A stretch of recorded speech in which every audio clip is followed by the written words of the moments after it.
Magandang araw po sa inyo, Sir Blair.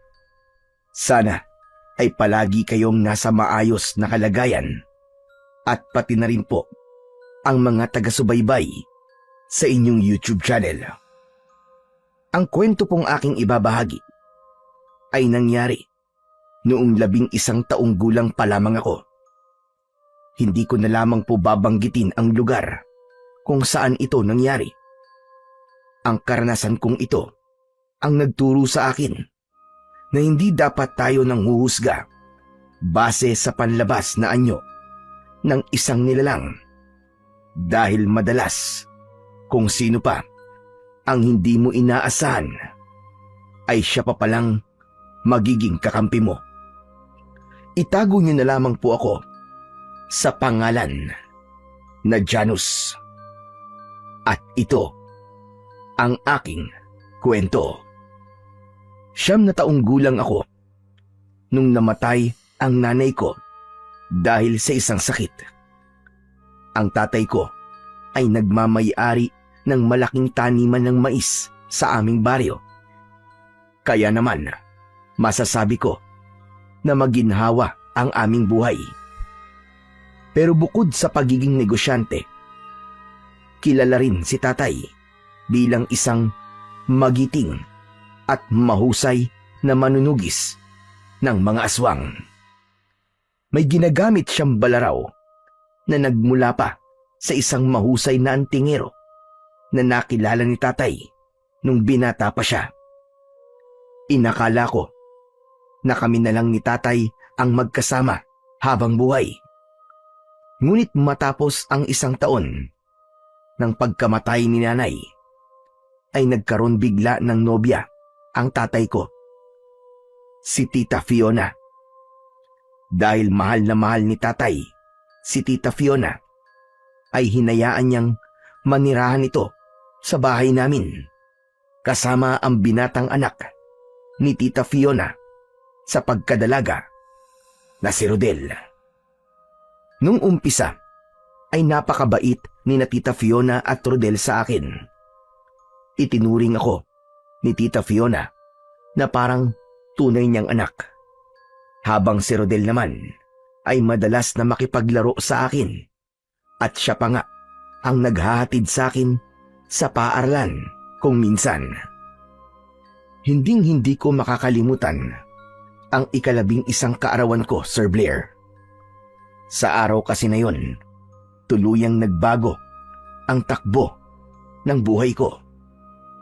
Natatandaan ko na galing ako noon sa eskwelahan. Masaya akong naglalakad pa uwi sa bahay dahil may dala akong pulang sisiw na nabunot ko sa palabunutan sa labas ng eskwelahan. Pagdating ko sa bahay ay nagtaka ko dahil umiiyak si Tita Fiona, habang si Rodel ay nakaupo lang at nakatulala. Doon pa lang ay nakaramdam na ako ng kaba. Tita Fiona, bakit po kayo umiiyak? Janus ang tatay mo.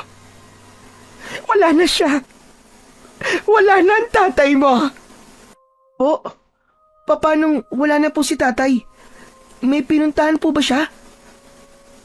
Hindi mo ba naiintindihan? O sadyang mahina lang ang utak mo? Patay na ang tatay mo. Dinala na sa puninarya ang katawan niya. Diyos ko, Tomas. Bakit mo ako iniwan? Hindi ko kayang wala ka, Tomas. Tomas! Nagbibiro lang po kayo, di ba? Nagbibiro lang po kayo. Kuya Rodel, ano ba talaga ang nangyari kay tatay? Pagod na pagod kasi siyang umuwi. Sabi niya, masakit daw ang dibdib niya. Tapos, bigla na lang siya natumba at nawala ng malay. Pinulsuan ko siya. Yun, wala na siyang pulso. Siguro may sakit sa puso si Tito Tomas at hindi niya yung sinasabi sa atin. Baka inatake siya sa puso kanina at yun ang ikinamatay niya. Hindi. Hindi totoo yan. Hindi pa patay si tatay. Pupuntahan ko siya. Samahan niyo ako kung nasan siya. Huwag mo na siyang puntahan sa puninarya. Inaayos na ang katawan niya ron. Mamayang gabi ay nandito na yon. Nang sandaling yon, pakiramdam ko ay nananaginip lamang ako. Hindi pa ako makapaniwala na patay na si tatay dahil napakalakas pa niya bago ko umalis kaninang umaga para pumasok sa eskwelahan.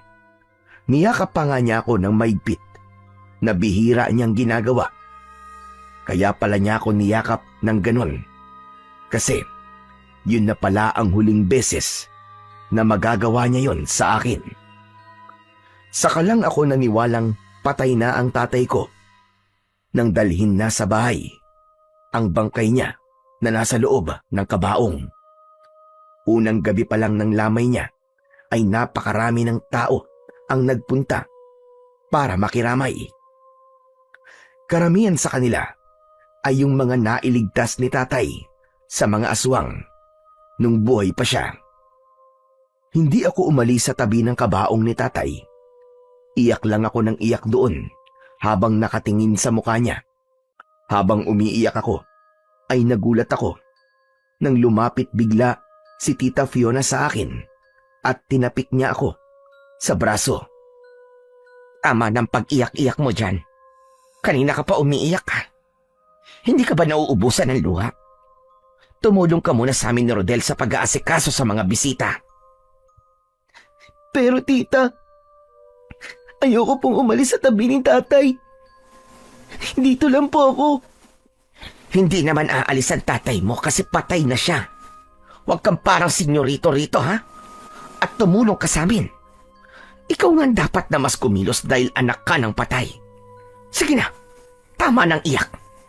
Pumunta ka na sa kusina at mamigay ka ng sopa sa mga nakikipaglamay. Dahil tinuruan ako ni tatay na sumunod kay Tita Fiona, ay nagpunta na lang ako sa kusina kahit ayokong umalis sa tabi ng kabaong ni tatay. Naglagay ako ng mainit na sopas sa mga mangkok at isa-isa ko yung ipinamigay sa mga taong nasa aming bahay. 3 gabi na ibinurol si tatay bago siya inilibing. Habang inililibing si tatay, ay doon na talaga bumuhos ang aking emosyon. Nagwala ako ng gusto dahil gusto ko nang sumama sa hukay kung saan ilalagay ang kabaon ng tatay ko. Ginawa ni Tita Fiona at Rodel ang lahat para pakalmain ako. Nang sandaling yun kasi, ay alam ko na kahit bangkay ng tatay ko ay hindi ko na makikita kahit kailan. Nang makauwi kami sa bahay, matapos ang libing, ay nakatulala akong umupo sa sala. Hawak ko ang larawan ni tatay at walang tigil ang pagpatak ng aking luha. Hindi nagtagal ay lumapit sa akin sina Tita Fiona at Rodel. Nagulat ako nang bigla akong kinurot ni Tita Fiona sa aking tagiliran. Aray tita! Aray, ang sakit naman! Aray tita, tama na po! Aray ko! Dapat lang yan sa'yo. Kanina ko pa gustong gawin yan sa'yo sa sementeryo. Talagang pinahirapan mo kami ni Rodel kanina sa pagwawala mo, ha? Gumawa ka pa talaga doon ng eksena. Sinabi mo pa, Nay. Hindi na napansin ng mga tao yung pag-iyak mo. Kasi dahil nagwala ang Janus na yan doon kanina. Kaya nga, hindi na talaga napansin ng mga tao yung pang-best actress na iyak ko dahil sa'yo. Ay nako, buwiset. Agaw eksena ka talaga. Dapat sa'yo, sumama ka na rin sa hukay sa tatay mo. Kasi yun naman ang gusto mo, di ba? Sorry po. Hindi ko naman po kasi mapigilan ng sarili ko eh. Alam ko po kasi na hindi ko na po makikita si tatay kahit kailan. Ewan ko sa'yo. Sige na. Pumasok ka na nga muna rin sa kwarto mo at naiirita ako sa pagmumukha mo. Nakayuko akong tumayo at naglakad papunta sa aking kwarto. Medyo nagtaka ako sa pagbabago sa pakikitungo ni na Tita Fiona at Rodel sa akin simula nang mamatay si tatay. Pero inisip ko na baka panandalian lamang yon. Baka gaya ko ay nasasaktan din sila at magulo ang utak nila dahil sa biglaang pagkamatay ni tatay. Ilang araw akong hindi pumasok sa eskwelahan dahil kailangan ko pang magluksa at naintindihan naman yon ng guru ko na si Teacher Samuel. Alam niya na hindi ko pa kayang mag-focus sa pag-aaral kaya siya mismo ang nagsabi sa akin na wag na muna akong pumasok sa eskwelahan. Hanggang isang umaga, nang magising ako, ay nagdesisyon na ako na kailangan ko nang pumasok sa school dahil baka mabawasan ang lungkot ko kapag nakasama ko ang mga kaibigan ko. Naligo agad ako at nagsuot ng school uniform. Nang dumulog ako sa hapagkainan, ay naroon na sina Tita Fiona at Rodel. Nainggit ako sa kanila kasi masaya silang nagkwekwentuhan na para bang nakalimutan na nila ang pagkawala ni tatay. Hanggang sasabay silang napatingin sa akin. "Oh, Nay, tignan mo to si Janos, oh. Nakasuot ng school uniform." Hoy, ikaw! Bakit nakasuot ka ng ganyan, ha? Papasok na po kasi ako sa school. Ilang araw na po kasi akong absent eh. Oo nga pala. Nakalimutan kong sabihin sa'yo. Na simula ngayon, hindi ka na mag-aaral. Ano po? Bakit naman po? Hindi ka na mag-aaral kasi tutulong ka na sa mga trabahador doon sa maisan. Tapos kailangan mo rin akong tulungan sa mga gawaing bahay dito. At hindi ko kaya na mag-isa mga gawain dito. Malolos siyang kagad ako kung ako lang ang mag-isang kikilos dito. Pero hindi po ako pwedeng tumigil sa pag-aaral. Ang sabi po ni tatay dapat po makatapos po ako ng pag-aaral hanggang kolehiyo. Nasa na ba ang tatay mo, ha? Diba? Nasa ilalim na siya ng lupa. Wala na siya rito sa bahay. At dahil ako ang mas nakatatanda sa inyong lahat, ako na ang masusunod sa pamamahay na ito. Hindi pwedeng pasarap-sarap ka lang sa buhay, Janos. Kailangan mong kumilos dito. Dahil kung hindi, hindi kita pakakainin. At baka palayasin pa kita. Ayoko po. Mag-aaral pa rin po ako kahit wala na po si tatay. Hoy, huwag mo nga sinasagot si nanay ng ganyan. Wala kang galang sa mas nakatatanda sa'yo, ah. Hindi ka siguro tinuruan ng nanay mo nun ng magandang asal, ano? Kaya hindi ka marunong gumalang sa nakatatanda sa'yo. Hindi totoo yan. Tinuruan ako ng nanay ko ng magandang asal nung buhay pa siya. Hindi ba'y tinuro ng nanay mo sa'yo na hindi ka dapat sumasagot sa mas nakatatanda sa'yo? Ayoko nang sinasagot-sagot mo ng pabalang ang nanay ko, ha? Bibigwasan kita ng isa kapag inulit mo pa yan. Mariin kong naikuyom ang mga kamay ko. Tinignan ko ng masama si Rodel. "Oh, bakit ang sama mo makatingin, ha? Bakit nalaban ka ba sa akin? Huwag mo akong sinusubuan dahil papatulang kita kahit bata ka pa." Tama na yan, Rodel. Huwag mo nang patulan niyang si Janos. At ikaw naman, Janos. Huwag ka nang maraming tanong. Kapag sinabi kong hindi ka na mag-aaral, hindi ka na mag-aaral. Mas mabuti na mapakinabangan ka rito sa bahay at doon sa maisan. Kailangan na habang bata ka pa lang, ay matuto ka ng magbanat ng buto. Dahil paglaki mo, ay sa maisan din naman ang bagsak mo.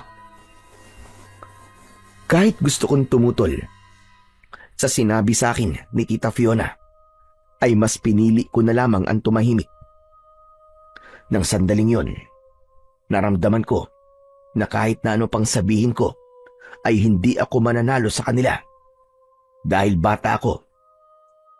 Masakit para sa akin ang huminto sa pag-aaral, pero wala akong nagawa, kundi ang sumunod sa mga sinabi ni na Tita Fiona at Rodel. Simula noon, ay nagkaroon na ng malaking pagbabago sa buhay ko. Hindi na ako pumasok sa school at halos hindi ko na maramdaman na isa akong bata dahil may mga araw na nasa maisan ako para magtrabaho. Kapag nasa bahay naman ako, ay panay ang utos sa akin ni na Tita Fiona at Rodel.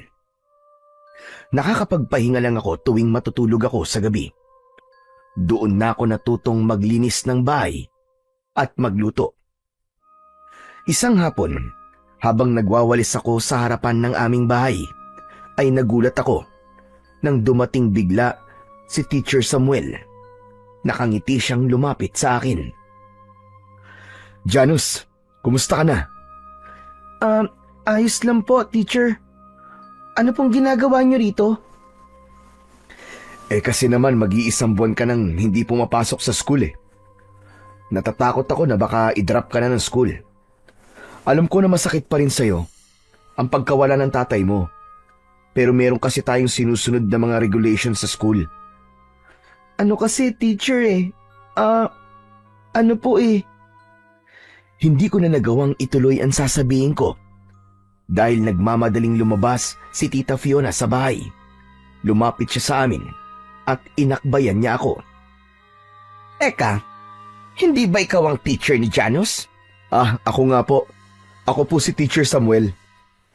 Ako naman ang stepmother nitong si Janus.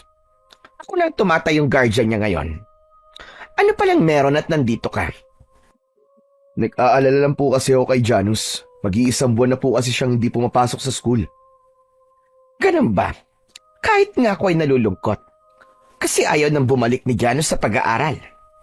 Pero tita, Bigla na lang kasing nawala ng ganang mag-aral si Janus nang mamatay ang tatay niya. Noong mga unang araw ay naiintindihan ko pa kung bakit ayaw niyang pumasok sa eskwelahan. Pero nitong mga huling araw ay sinabi ko sa kanya na baka pwede na siyang pumasok ulit. Pero ayaw na niya. Bakit naman po ayaw niya nang mag-aral? Hindi ko rin alam sa batang yan, teacher. Basta't sabi lang niya sa akin ay wala na siyang ganang mag-aral. Sinabi ko nga sa kanya ang kahalagahan ng edukasyon sa kanya dahil yun ay isang yaman na hindi mananakaw ng kahit na sino sa kanya. Pero ayaw niya na talagang bumalik sa pag-aaral. Siguro ay talagang nasasaktan siya sa pagkamatay ng tatay niya. Baka iniisip niya na wala na silbi ang pag-abot niya sa kanyang mga pangarap sa buhay dahil wala na ang tatay niya. Diyos ko, talagang naaawa ako sa batang ito. Naaawang tinignan ako ni Teacher Samuel. Gusto ko sanang sabihin sa kanya na walang katotohanan ang mga sinabi ni Teacher Fiona. Pero naramdaman ko ang pasimpleng pagpisil ni Tita Fiona sa balikat ko na para bang sinasabi niya na wag akong magsasalita nang hindi niya magugustuhan. Ganun po ba? Janus, totoo ba ang sinabi ng tita mo? Janus, kailangan mong bumalik sa pag-aaral. Importante sa ating lahat ang edukasyon dahil pagdating ng araw ay mapapakinabangan mo yon. Huwag kang mag-alala, teacher, at hindi ako titigil na kausapin at pilitin si Janus na bumalik sa pag-aaral. Sige po. Napakaswerte po ni Janus dahil meron po siyang stepmother na kagaya ninyo. Nakakahiya naman ang papuri mo sa akin, teacher. Pero sa kaalaman mo, ay dalaga pa ako. May isang anak na binata. Nakakalungkot nga. At wala na akong kayakap ngayon sa gabi. Napangiwi ako dahil kinindatan ni Tita Fiona si Teacher Samuel. Halatang nilalandi niya si Teacher Samuel kahit kakamatay lamang ni tatay. Sige po. Mauuna na po ako. May mga kailangan pa po akong asikasuhin eh. O sige, mag-iingat ka, teacher, ha? Kapag gusto mo ng kausap ay dalawin mo lang ako rito. Palagi akong available. Basta't ikaw. Naiilang nangumiti si Teacher Samuel bago siya tumalikod at naglakad paalis. Nang nakalayo na siya, ay mahigpit na hinawakan ni Tita Fiona ang braso ko. Hinila niya ako papasok sa loob ng bahay. Pagdating sa salas, ay marahas niya akong binitiwan, sabay duro sa akin. Hoy! Ikaw na magaling na bata ka. Sinabi mo ba sa teacher mo na ako nagsabing huwag ka na mag-aral, ha? Hindi po, tita. Pero bakit niyo po sinabi sa kanya na ako may gusto na tumigil ako sa pagpasok sa school? Hindi po ba kayo po may gusto nun sa akin? Eh di kapag sinabi ko yon, lalabas na ako masama. Pero ako po ang lumabas na masama eh. Saka, pagsisinungaling po ang ginawa niyo, tita. Ang sabi po sa akin ni tatay dati, mali po ang magsinungaling. Ano bang pakialam mo kung magsinungaling ako? Ito ang tandaan mo, ha? Kapag may nagtanong sa'yo kung bakit hindi ka na pumapasok sa eskwelahan, ang sasabihin mo ay dahil gusto mo na ayaw mo nang mag-aral. Kapag sinabi mo na ako ang nagpahintusay sa pag-aaral, mayayari ka talaga sa akin. Palalayasin kita para sa lansang ka na tumira. Nagkakaintindihan ba tayo? Parang awa mo na po, tita. Ayoko pong tumira sa lansangan. Kaya nga sundin mo ang lahat ng gusto ko para hindi kita palayasin. Naiintindihan mo ba? Opo, tita. Yan.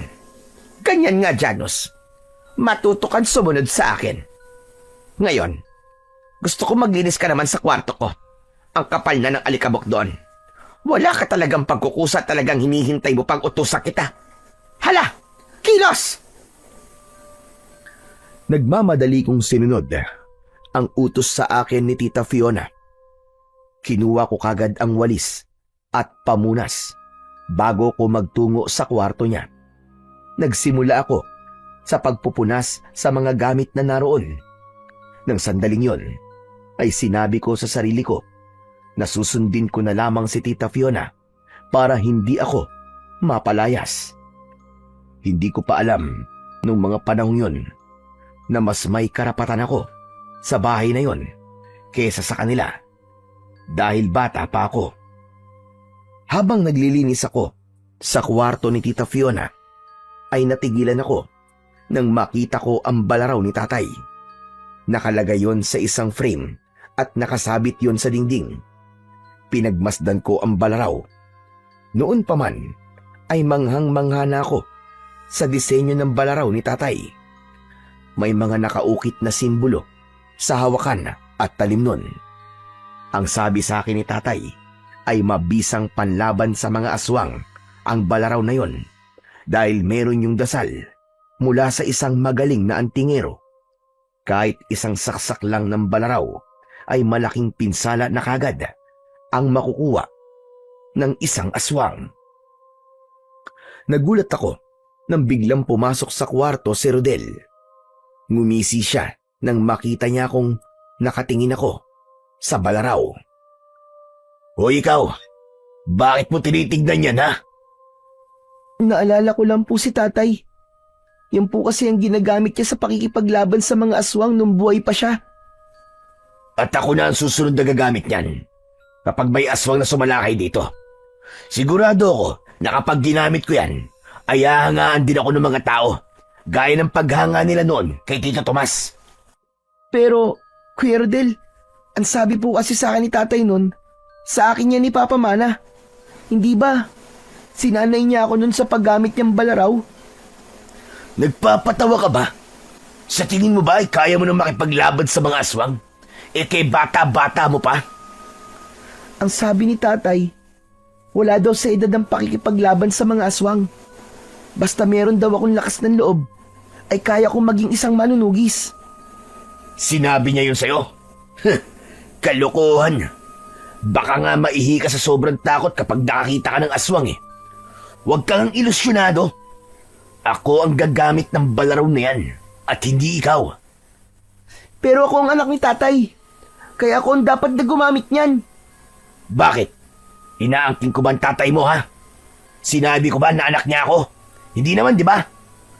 Talagang ugali mo namang agaw ng eksena, no? Ako ang gagamit niyan dahil dapat akong hangaan ng mga tao rito. Ako ang magiging susunod na manunugi sa baryong ito at hindi ikaw. O ano? Sasagot ka pa? Hihirit ka pa? Baka gusto mong paduguin ko yung huso mo? Sa takot ko na baka totohanin ni Rodel ang sinabi niya, ay hindi na ako nagsalita pa. Nang lumabas na siya ng kwarto, ay ibinalik ko ang tingin sa balaraw ni tatay. Ini-imagine ko na hawak ko ang balaraw habang nakikipaglaban ako sa mga aswang. Nalungkot ako dahil mukhang hindi na mangyayari ang pangarap ni tatay para sa akin na sundan ang yapak niya bilang isang manunugis dahil paniguradong magiging malaking hadlang doon si Rodel. Kinagabihan ay naghain na ako ng hapunan pero 2 pinggan lang ang inilagay ko sa lamesa dahil ayaw ni na Tita Fiona na sumasabay ako sa kanila sa pagkain. Wala na akong nagawa tungkol sa bagay na yon dahil bilang bata ay wala pa akong kakayahan na ipaglaban ang aking sarili. Kung ano lang ang sabihin nila sa akin ay sinusunod ko na lang. Habang kumakain, sina Tita Fiona at Rodel ay nasa isang sulok lang ako at naghihintay kung meron silang iuutos. Nay, nakita ko kanina yung balaraw ni Tito Tomas sa kwarto mo. Sa tingin mo ba, kaya kong maging manunugis kapag ginamit ko yun? Aba, maganda yung naiisip mo, Rodela. Kapag nakita ng mga tao na kaya mo makipaglaban sa mga aswang, ay hahangaan ka nila, gaya ng paghanga nila noon kay Tomas. Kaya nga po naisip ko na maging manunugis eh. Sana ay may aswang na umatake rito para magamit ko na yung balaraw. Tapos, manghingi ka ng bayad kay Kapitan. Sabihin mo, kapalit ng pagliligtas mo sa mga tao, ay dapat may natatanggap kang pera. Alam mo kasi, nung buhay pa si Tomas, ay sinasabi ko sa kanya na dapat ay naniningil siya. Ang loko naman ayaw. Okay na raw siya sa kita ng maisan. Abay Diyos ko, sa panahon ngayon, hindi ka mabubuhay sa pagpapakabayani. Dapat ay maging practical ka rin. Tama naman po si tatay. Hindi po trabaho ang pagiging manunugis. Isa po yun tungkulin. Hoy ikaw, bakit ka ba sumasabat sa usapan namin na kinakausap ka ba namin? Alam mo ba, Nay, ang sabi ni Janus ay siya ang gagamit ng balaraw ng tatay niya para makipaglaban sa mga aswang. Nakakatawa naman yung sinabi mo, anak. Talaga ba, Janus? Sinabi mo yon? Eh, yun po kasi yung sinabi sa akin ni tatay dati. Sa akin niya po gustong ipamana yung balaraw para sumunod ako sa pagiging manunugis niya. Sa lahat ng sinabi mo, yan ang pinaka nakakatawa. Paano naman magiging isang manunugis ang isang batang kagaya mo? Yan nga din po sinabi ko sa kanya kanina, Nay eh. Natawa rin nga ako nang marinig kong sinabi niya yun. Ambisyosang bata. Akala mo naman talaga ay kaya niyang makipaglaban sa mga aswang. Hoy ikaw, huwag kang ang ilusyonado. Kahit gamitin mo ang balaraw ng tatay mo, hindi ka mananalo sa mga aswang. Nanliit ako ng gusto sa mga salitang narinig ko. Pinigilan kong umiyak dahil alam kong mas matutuwa sina Tita Fiona kapag nakita nila kong umiiyak. Mas lalo ko tuloy na miss si tatay dahil nung buhay pa siya ay hindi ako nakakaranas ng ganung klase ng pang-aapi. Ngunit ganun pa man, pinilit kong maging matatag at umasa ako na lahat ng paghihirap na nararanasan ko ay meron ding katapusan. Hanggang sa tila nagdilang anghel si Rodel. Isang gabi, nagkaroon ng kaguluhan sa aming baryo nang dahil sa pagsalakay ng isang aswang. Pumasok yun sa bahay ng kapitbahay namin, kaya agad na nakarating sa amin ang nangyayari. Ang unang pumasok sa utak ko ay kunin ang balaraw, kaya tumakbo kagad ako sa kwarto ni Tita Fiona. Ibinaba ko mula sa dingding ang frame at binuksan ko ang likod nun para makuha ko ang balaraw. Nang makuha ko na ang balaraw, ay saktong pumasok naman sa kwarto sina Tita Fiona at Rodel. Agad na inagaw ni Tita Fiona sa akin ang balaraw at ibinigay niya yon kay Rodel. Ikaw na bata ka. Ba't mo hawak ang balaraw, ha? Aagawan mo pa ng eksena ang anak ko? Hindi po. Kinuha ko po yan para ibigay po kay Kuya Rodel. Nagpapalusot ka pa, ha? Rodel, lumabas ka na. Labanan mo na yung aswang para makita ng mga tao na isa kang manunugis. Sandali lang po, Nay. Parang bigla po akong kinabahan eh. Pwede po bang susunod na lang ako makipaglaban sa mga aswang? Ano ka ba? Ito na ang pagkakataong hinihintay natin para mapakita mo sa mga tao na ikaw na ang bagong manunugis dito sa baryo ito. Isipin mo na kapag napatay mo yung aswang, ay maraming tao ang hahanga sa'yo. Rerespetuhin ka ng lahat at tataas ang tingin nila sa'yo. Kapag nangyari yon, pwede ka nang maningil ng malaking halaga ng pera para sa serbisyo mo. Tama ka, Nay. Sandali lang. At mag-iipon lang ako ng lakas ng loob. Huwag ka na mag-ipon ng lakas ng loob at lumabas ka na. Baka mamaya, mapatay na ng aswang na yun ang kapitbahay natin. Bilisan mo! Pinagtulakan ni Tita Fiona si Rodel hanggang sa makalabas siya ng bahay. Napipilitang tumakbo si Rodel sa bahay ng kapitbahay namin. Habang kami naman ni Tita Fiona ay nasa may pintuan lang. Kahit masama ang ugali ni Rodel, ay ipinagdasal ko pa rin ang kaligtasan niya. Ipinagdasal ko na sana ay hindi siya masaktan at magtagumpay siyang iligtas ang kapitbahay namin na inaatake ng aswang. Makalipas ang ilang minuto, ay lumabas na si Rodel sa bahay ng aming kapitbahay. Habang hawak niya ang pugot na ulo ng aswang, malakas siyang tumawa at itinaas pa niya ang ulo ng aswang. Napatay ko ang aswang! Napatay ko ang aswang! Ligtas na tayong lahat ngayong gabi! Nako, ang galing-galing talaga ng anak ko! Anak, ipinagmamalaki kita! Tinabig ako ni Tita Fiona at muntik pa akong mapasubsob.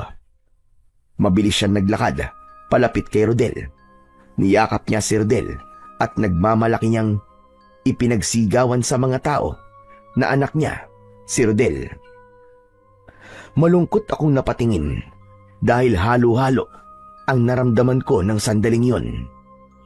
Masaya ako na nagawang patayin ni Rodel ang aswang, pero malungkot din ako kasi alam ko na ako dapat ang gagawa nun dahil noon pa man ay sinabi na ni tatay na ako ang magiging tagapagmana ng kanyang balaraw, na ako ang susunod sa kanyang yapak. Nang dahil sa pagpatay ni Rodel sa aswang at pagliligtas niya sa aming kapitbahay, ay hinangaan siya sa aming baryo. Naging usap-usapan siya ng mga tao at ang kabayanihan na kanyang ginawa.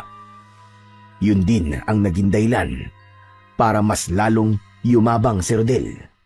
Kapag may mga batang lumalapit sa kanya para ipahayag ang paghanga sa kanya, ay pinapalayo niya ang mga yon. Sinasabi niya na hindi siya basta-basta pwedeng lapitan ng kahit na sino. Isang gabi, habang naghahapunan sina Tita Fiona at Rodel, ay pinag-uusapan nila ang pagtaguri kay Rodel bilang bagong tagapagtanggol ng aming baryo. Grabe ka, anak! Sobrang proud ako sa iyo. 1 linggo nang nakakalipas simula nung unang pakikipaglaban mo sa aswang, pero hanggang ngayon ay pinag-uusapan ka pa rin ng maraming tao dito sa ating baryo. Ang dami nga rin pong mga babaeng humahanga sa akin eh. Yung iba nga po, hindi kayang pigilan ang sarili nila at sila na mismo nagsasabi na may gusto sila sa akin. Nako, huwag mo munang pagpapapansinin ng mga babaeng yan.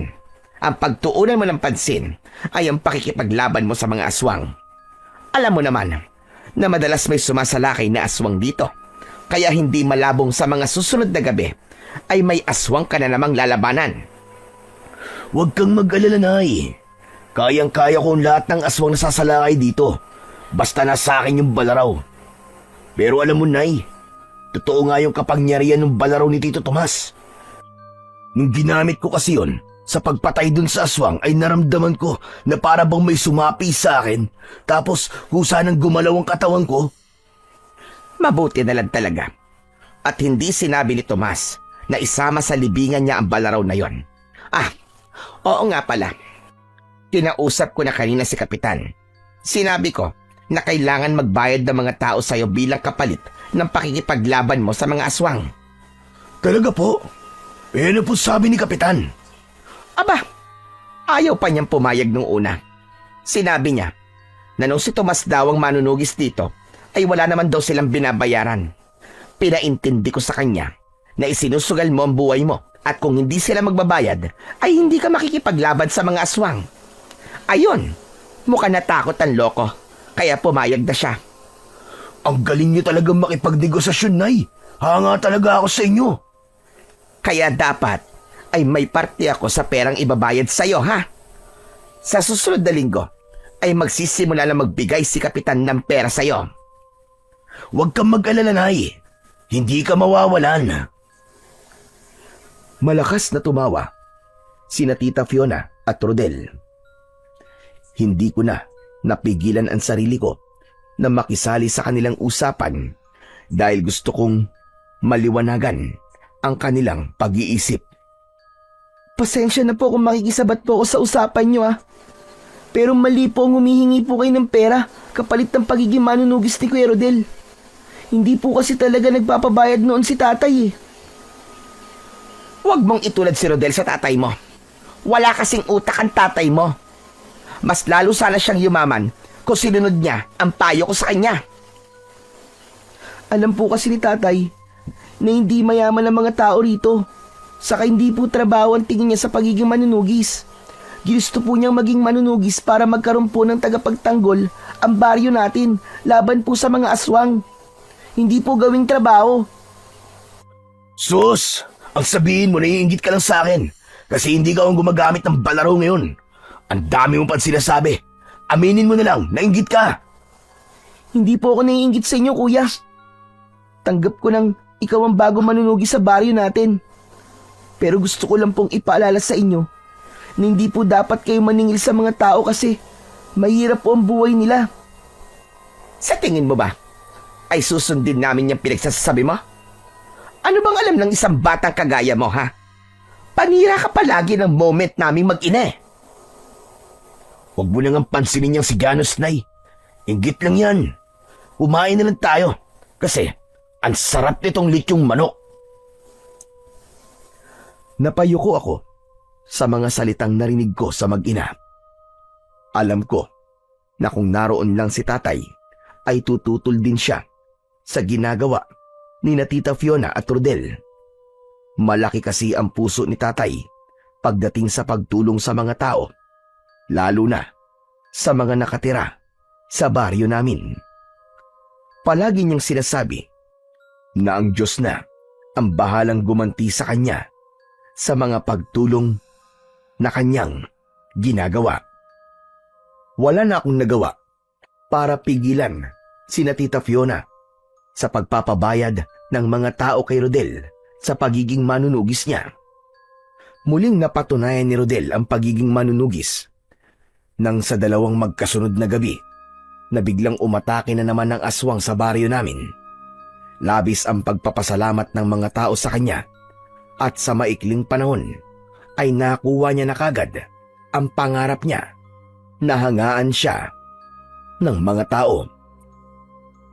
Hindi ko maiwasang maawa sa mga tao sa baryo namin dahil sa kabila ng ligtas nga sila sa mga aswang ay nahihirapan naman silang magbayad kay Rodel. Imbis sana na ibibili nila ng bigas o iba pa nilang pangangailangan, ay inilalaan pa nila ang pera nila na pang-ambag sa perang kailangan ibayad ng mga tao kay Rodel kada linggo. Isang umaga, nagpunta ako sa likod ng aming bahay para magpunta sana sa banyo, pero napahinto ako nang makita ko si Rodel na hinahasa ang balaraw. Naramdaman niya na pinapanood ko siya, kaya tumingin siya sa akin. Ngumiti siya at pinalapit niya ako sa kanya. Sinunod ko naman siya. Hoy, Janus! Gusto bang hawakan tong balaraw ko? Balaraw mo? Hindi naman sa'yo yan, kuya eh. Kay tatay ang balaraw na yan. Ano ka ba? Patay na si Tito Tomas. Kaya simula ngayon ay akin na ang balaraw na to. Bakit, Janus? Hanggang ngayon ba? Ay hindi mo pa rin matanggap-tanggap na hindi ikaw ang gumagamit nito ngayon? Hindi naman sa ganun, kuya. Nasanay lang kasi ako na si tatay ang gumagamit yan sa pakikipaglaban sa mga aswang. Kaya nga masanay ka na dapat ako na ang bagong nagmamay-ari nito. Dahil ako na ang bagong tagapagtanggol sa baryong ito. O ano? Gusto bang hawakan ng balaro ko? Ipapahawak mo talaga sa akin yan, kuya? Oo naman. Hawak lang naman eh. O eto, kunin mo na. Alam ko naman na gustong-gusto mong mahawakan ito noon pa eh, di ba? Kaya nga po, kuya eh. Hindi po kasi pinapahawak ni tatay yan sa akin dati. Ang sabi niya kasi, ay hahawakan ko lang yung balaraw kapag ako na po ang magmamayari niyan. Ang dami mo pang sinasabi. Kunin mo na! Napalunok ako nang tignan ko ang balaraw na nasa kamay ni Rodel. Pero nang kukunin ko na yon, ay bigla yung inilayo ni Rodel at malakas siyang tumawa. Nagtataka kong tumingin sa kanya. Bakit, kuya? Akala ko ba'y papahawak mo sa akin ng balaraw? At naniwala ka naman. Utu-utu ka talaga no, kahit kailan. Asa ka pang mahahawakan mo tong balaraw na to. Asang-asa ka rin talaga no. Ito ang tandaan mo. Hindi mo to mahahawakan kahit kailan. Dahil ako na ang nagmamay-ari nito. Ang sama mo, kuya. Ang sama mo. Bakit ba ganyan kayo ni tita sa akin, ha? Nung buhay pa naman si tatay, ang bait-bait niyo sa akin. Tapos nung mawala na siya, nagbago na kayong dalawa. Hindi kami nagbago. Dahil ganito talaga kami ni nanay. Kailangan lang naming magpanggap na mabait kami sa'yo nung buhay pa ang tatay mo para maging mabango kami sa paningin niya. Pero dahil wala na siya, pwede na naming ipakita kung sino talaga kami. Alam mo ba, nasukang-suka kami ni nanay nung pinakikisamahan ka pa namin. Napakasama niyo talaga. Ang sama-sama niyo. Pati si tatay, niloko niyo. Talaga? Masama kami. Eh ano naman ngayon? Ang importante, amin na ang lahat ng meron ng tatay mo. At ikaw, habang buhay ka ng ganyan, hindi nakapag-aral at lalaki kang mangmang. Hindi ko na kinaya ang mga salita ni Rodel ng mga sandaling yon. Kaya naman, tuluyan na akong umiyak. Tumakbo ako pabalik sa loob ng bahay at dumiretso kagad sa aking kwarto. Dumapa ako sa papag at doon ko ibinuhos ang lahat ng luha ko. Awang-awa ako sa sarili ko ng sandaling yon. Pakiramdam ko kasi ay wala akong kakampi. Wala akong mapagsabihan ng nararamdaman at pinagdadaanan ko. Kasi natatakot ako na palayasin ako ni na Tita Fiona sa bahay namin. At higit sa lahat, pakiramdam ko ay mag-isa ako at wala akong ibang kasama kundi ang sarili ko lang. Nang sumunod na gabi, pagkatapos ng hapunan, ay naghugas muna ako ng aming pinagkainan. Habang abala ako sa aking ginagawa, ay narinig ko na nag-uusap sina Tita Fiona at Rodel sa sala. Saan ka pupunta, Rodel? At dala mo pa yung balaraw? Magroronda lang ako, Nay. At bakit ka pa magroronda? Wala naman sumasalaki na aswang ah. Wala rin humihingi ng tulong. May nakarating kasi sa akin na may mga tao nagsasabi na kumikilos lang ako kapag may inaatake na ng aswang. Baka magalit ang mga tao baka isipin nila hindi sulit ang binabayad nila sa akin. Paano yan? Di gabi-gabi ka lang magroronda, ganun ba? Ganun na nga siguro, Nay. Nakakainis nga Pero sandali lang naman ako sa labas. Kapag may mga tao na nakakita sa akin na nagroronda ako, uuwi na agad ako. Hindi ako magpapakatanga na hanggang madaling araw ay nasa labas ako. Tama yan. Huwag mong pagurin ang sarili mo. O sige, Nay, aalis na ako. para makabalik din kagad ako. O sige anak, mag-iingat ka. Simula ng gabing yon, ay gabi-gabi nang umaalis si Rodel para magronda. Pero halatang hindi naman talaga siya nagroronda dahil kapag may mga tao nang nakakakita sa kanya, ay umuuwi na rin siya. Hindi siya kagaya ni tatay na hanggang madaling araw ay nasa labas para masiguro na walang aswang ang makapananakit sa mga tao. Hanggang isang araw ay muli kong narinig ang pinag-uusapan ni na Tita Fiona at Rodel at labis akong napuno ng kuryosidad sa naging pag-uusap nila. Nay, kinausap pala ako kahapon ni Kapitan. Ang sabi niya ay magronda ako sa gubat at tugisin ko yung gabunan na nakita nila ron. Gabo, ano? Ano yun? Gabunan, Nay. Isa raw yung klase ng aswang na malakas at mabagsik. Yung kulay itim ang balat at puti daw ang buhok. Diyos ko, iniisip ko pa lang ang itsura ng gabunan na yan. Kinikilabutan na ako. Parang napakapangit naman ang aswang na yan. Ako nga rin, Nay. Hindi pa kasi ako nakakakita ng gabunan sa totoong buhay. May mga tao raw kasing nakakita nun sa gabunan sa gubat. Ang sabi ni Kapitan, mas mabuti na patayin ko na yon bago pa umatake rito sa baryo. Kung makapag-utos naman niya si Kapitan, ay parang milyones ang binabayad niya sa'yo. Gusto ko na nga kaninang tumanggi pero baka tumigil ang mga tao sa pagbabayad sa akin. Wala na akong magagawa kundi ang tugisin ang gabunan na sinasabi nila. Pero anak, kaya mo bang patayin yung gabunan? Nay, baka nakakalimutan nyo na nasa akin ang balaraw ni Tito Tomas. Siyempre naman, kayang-kaya kong patayin yun. Kahit na gaano pa siya kalakas. Magugulat na lang kayo. Nalalabas ako ng gubat na dala ang ulo ng gabunan na yun. Humanda lang talaga siya sa akin. Yan naman talaga ang gusto ko sa'yo, anak eh. Napakayabang mo.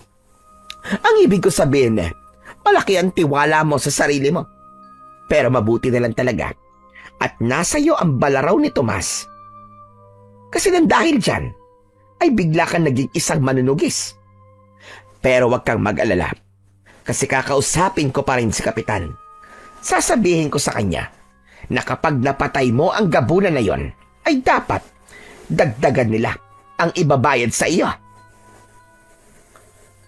Gusto ko na naman sanang sumabat sa usapan nila para tutulan ang sinabi ni Tita Fiona na dagdagan ang bayad kapag nagawang patayin ni Rodel ang gabunan. Pero pinigilan ko ang sarili ko kasi alam ko naman na mapapagalitan lang ako. Alam ko kasi na dagdag pasakit sa mga tao ang dagdag na bayad na yon. Bukod pa doon ay na-curious din ako sa gabunan na nabanggit nila. Hindi pa kasi ako nakakakita ng gabunan at bigla akong nagkaroon ng kagustuhan na makakita ng gabunan sa totoong buhay. Nang dahil sa kagustuhan kong makakita ng gabunan, ay nagdesisyon ako na kailangan kong sumama kay Rodel sa unang gabi ng pagtugis niya sa gabunan. Kaya nang nakita ko siyang naghahanda para umalis kinagabihan, ay nilapitan ko siya at kinausap. Kuya, pupunta ka ba ngayon sa gubat para tugisin yung gabunan? Oo. Teka, paano mo nalaman ang tungkol sa gabunan, ha? Narinig ko kasi kayo ni tita na nag-uusap eh. Pwede po ba akong sumama sa inyo? Gusto ko rin po kasing makakita ng gabunan. Okay lang naman na sumama ka. Basta papayag ka na ikaw ang ipapayag ko sa gabunan para mas madali ko siya makita. Ha? Bakit ako po ang ipapain nyo? Paano po kung patayin ako nun? Eh di ililibing ka na lang namin ni nanay. O ano? Gusto mo pang sumama? Ayoko na po. Dito na lang po ako sa bahay. Yun naman pala eh. Tumawa na lang si Rodel at saka siya umalis. Nadala ang balaraw ng tatay ko. Nag-isip ako kung dapat ko ba siyang sundan o manatili na lamang ako sa bahay. Pero Mas nanaig ang kagustuhan kong makakita ng gabunan.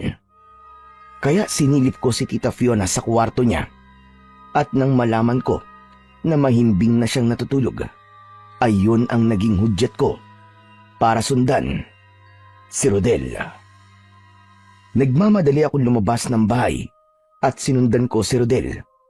Dumistansya ako sa kanya para hindi niya ako makita. Hindi nagtagal ay nasa loob na kami ng gubat. Nakita ko kung paano ilawan ni Rodel ang paligid niya gamit ang flashlight. Ako naman ay panay ang tago ko sa likod ng mga puno at halaman. Hanggang sa bigla na lamang nawala si Rodel sa paningin ko. Medyo nakaramdam ako ng kaba. Lumabas ako sa aking pinagtataguan at luminga ako sa paligid. Hala, ba't ganun? Ba't bigla siya nawala? Saan na kaya nagpunta si Kuya Rodel? Napasigaw ako sa labis na gulat nang may brasong pumulupot sa leeg ko mula sa aking likuran. Nang humarap ako, ay nakita ko si Rodel na malakas na tumatawa. Kuya, ikaw pala yan. Akala ko aswang ka na eh. Akala mo ba ay hindi ko alam na kanina ka pa nakasunod sa akin, ha? Kala mo maiisahan mo ako, ha? Kuya, gusto ko talaga kasing makakita ng gabunan eh. Hindi ba ang sabi ko sa'yo, kapag sumama ka sa akin, ay ipapaing kita sa gabunan? Nagbibiro ka lang naman, Kuya Rodel, di ba? Hindi mo naman talaga gagawin yun eh. Anong nagbibiro sinasabi mo? Hindi ako nagbibiro, no? Seryoso ako. Ipapain talaga kita sa gabunan. Kaya halika rito. Sumama ka. Mahigpit akong hinawakan ni Rodel sa aking braso. Sa kanya ako hinila. Dahil malakas siya sa akin, ay wala akong nagawa, kundi ang sumunod sa kanya. Kuya, parang awa mo na, Kuya. Ayoko pang mamatay. Huwag mo akong ipain sa gabunan. Huwag kang mag-alala. Hindi ka pa mamamatay. Ipapain lang kita para makita ko na kagad yung gabunan na yun. Kahit na, Kuya. Wala akong tiwala sa'yo. Tumahimik ka. Hindi ito mangyayari sa'yo kung di mo ako sinundan dito. Kaya para may pakinabang ka kahit papano, mas mabuti pang gawin na lang kitang pain sa gabunan. Patuloy akong nakiusap kay Rodel. Nabitiwan niya ako. Sinabi ko na uuwi na lang ako, pero panay lang ang tawa niya. Halos maiyak na ako sa labis na takot dahil pakiramdam ko ay mamamatay na ako sa gabing yun. Hindi nagtagal ay huminto si Rodel at tumingin siya sa paligid. Kuya, maawa ka sa akin. Sige na naman oh, pakawalan mo na ako. Uuwi na lang ako, Kuya. Sorry na talaga. Manahimik ka nga dyan. Gusto ko na kagad patayin ang gabunan na yon.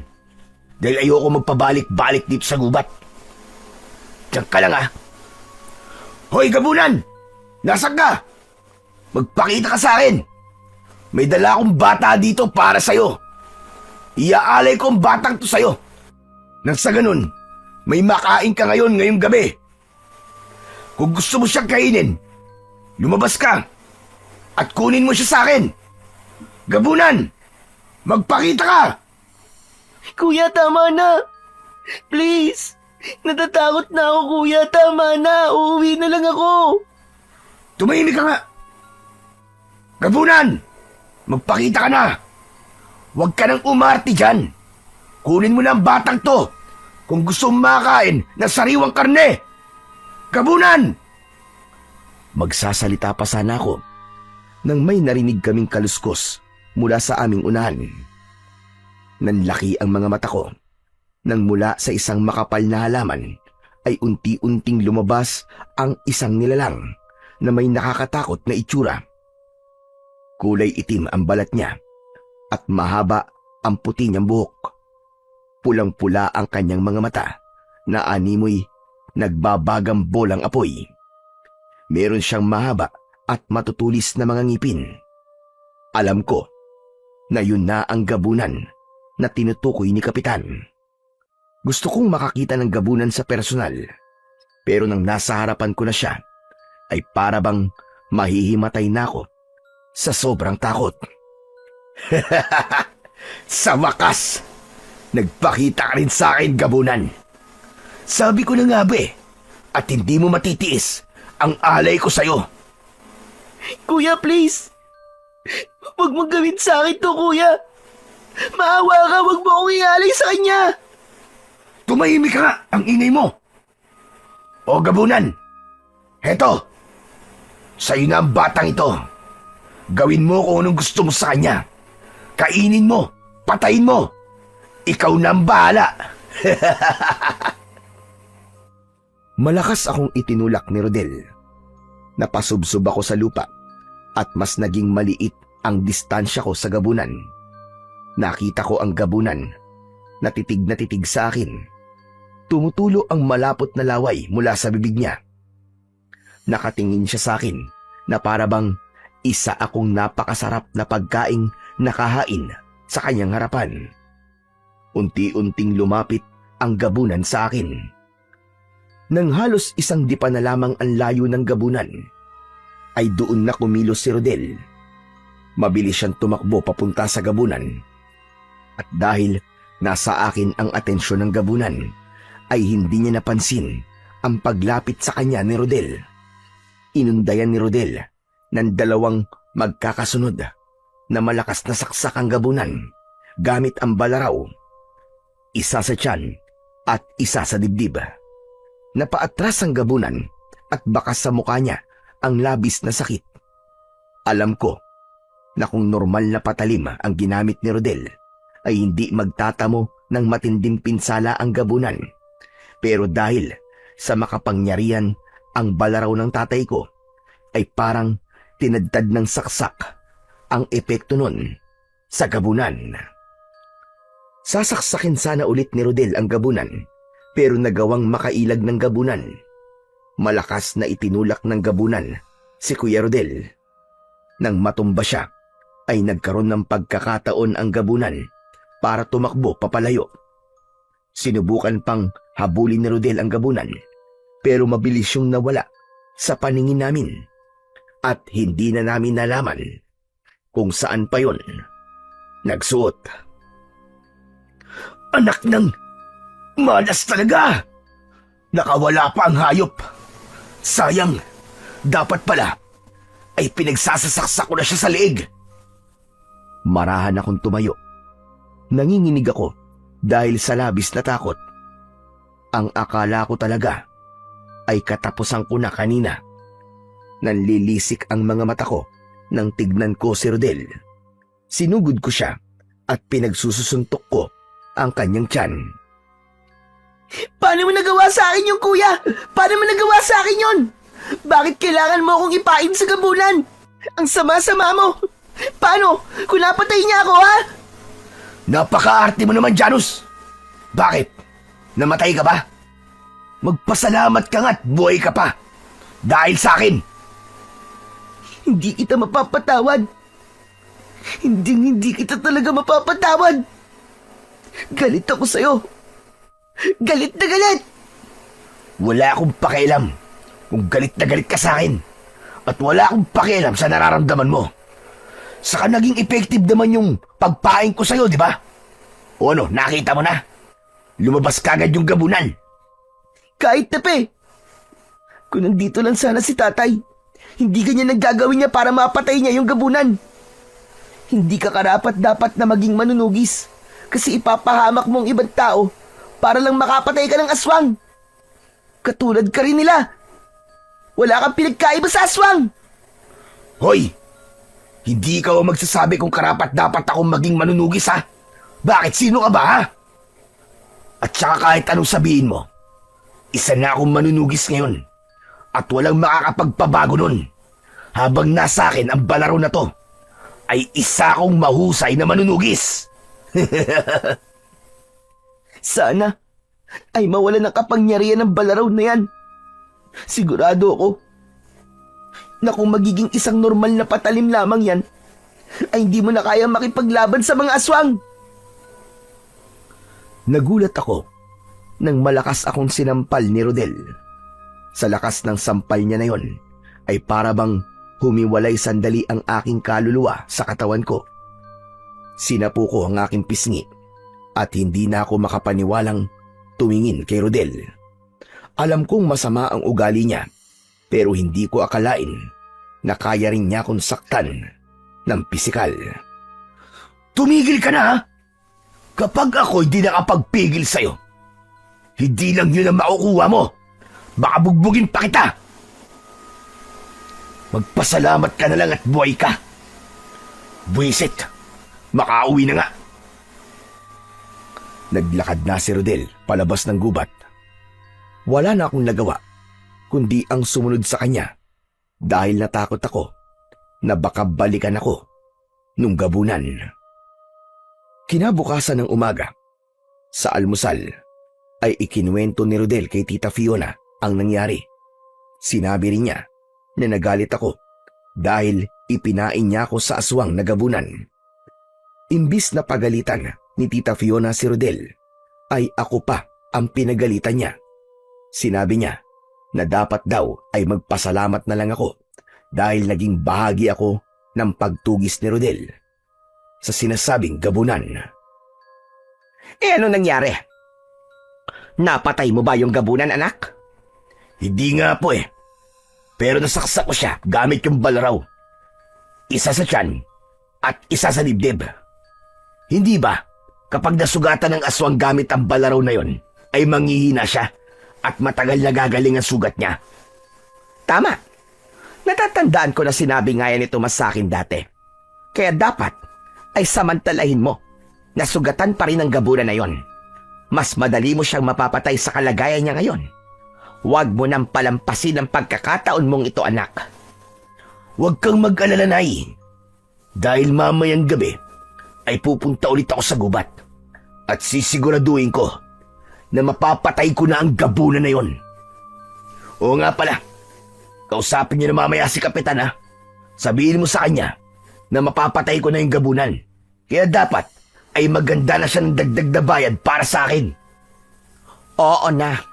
Mamaya ay pupuntahan ko si Kapitan. Ako nang bahala dyan. Basta kapag nabayaran ka, ay huwag mong kalilimutan ang parte ko. Ito naman si nanay oh. Wala pa nga sa kamay natin eh. Parte mo na kaagad ang iniisip mo.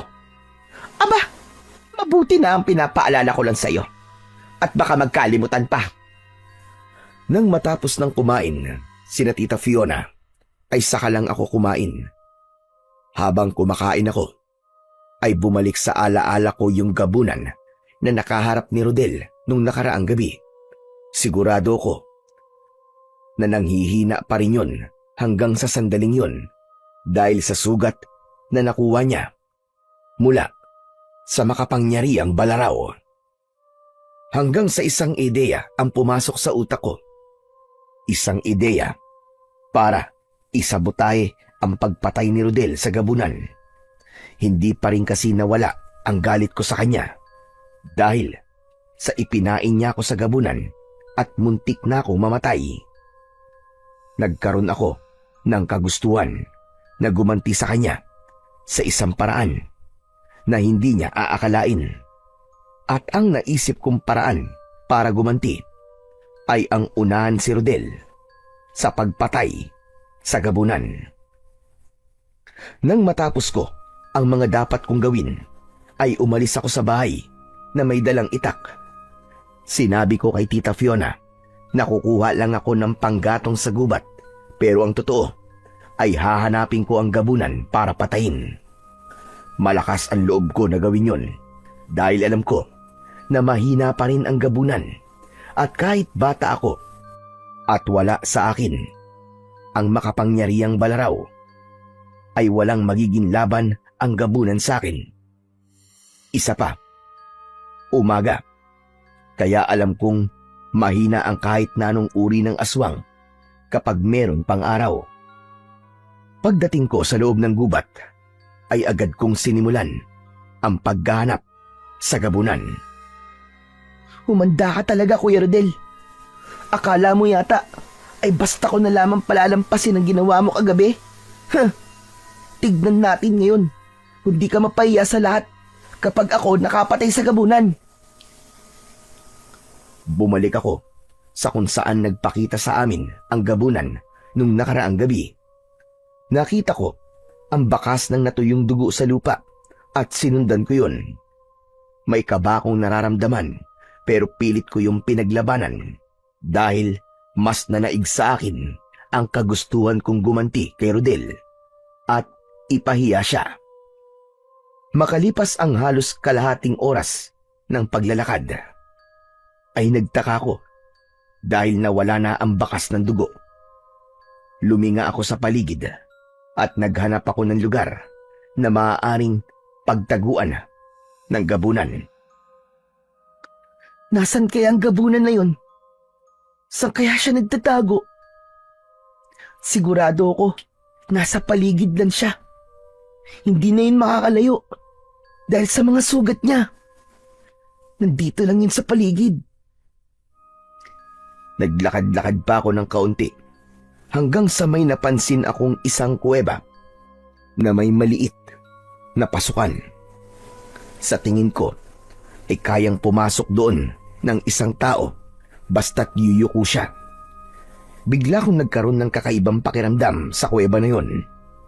Nagkaroon ako ng hinala na baka doon nagtatago ang gabunan.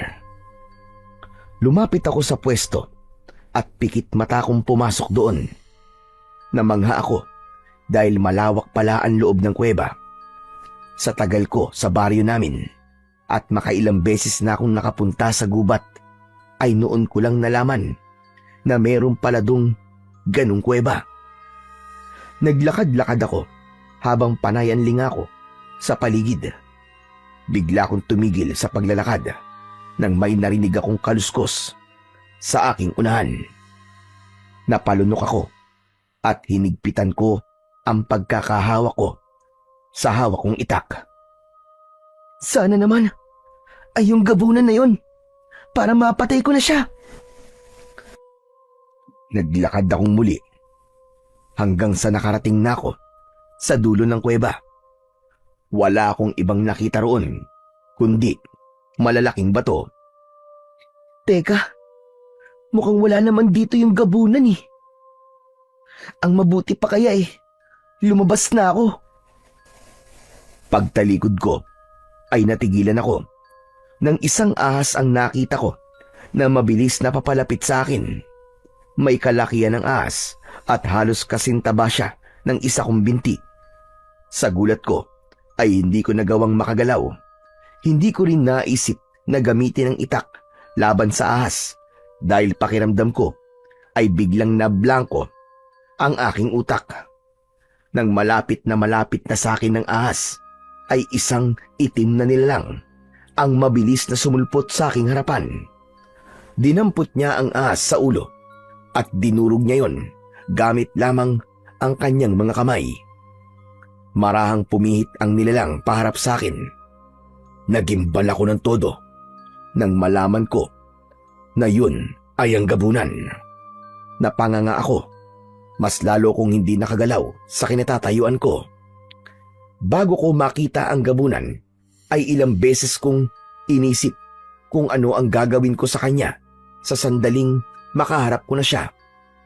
Pero nang nasa harapan ko na siya, ay hindi naman ako makagalaw dahil sa labis na takot.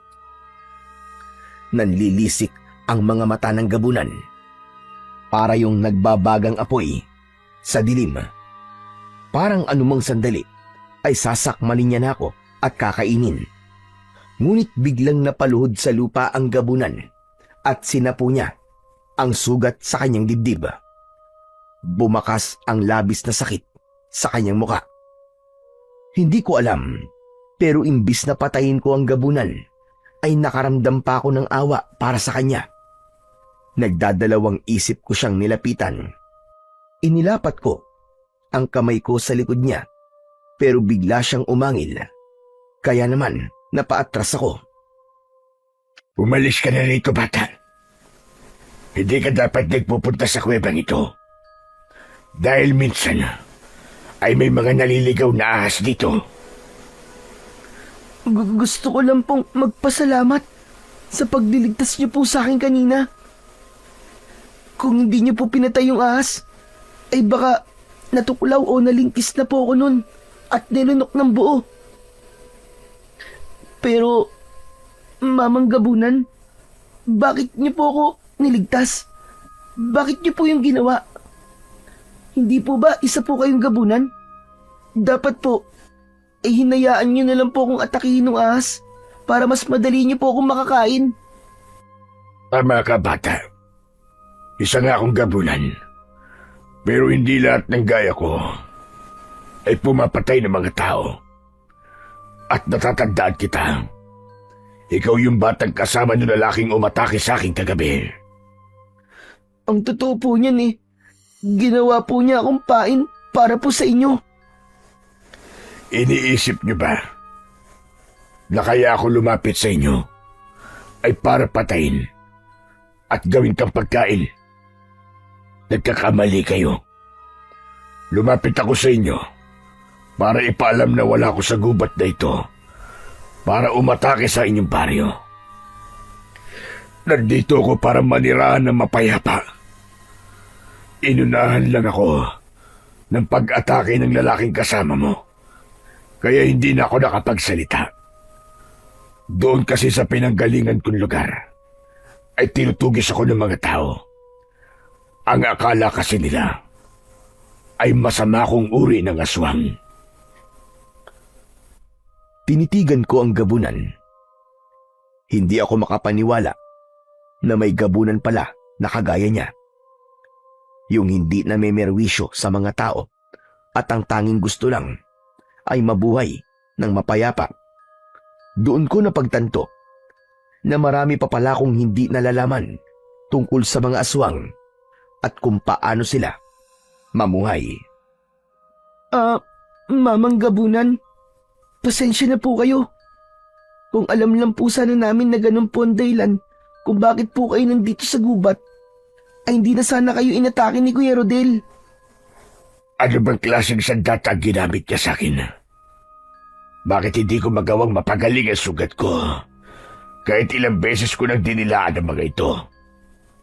At hanggang ngayon, ay napakasakit pa rin niya na para bang unti-unting nauubos ang lakas ko.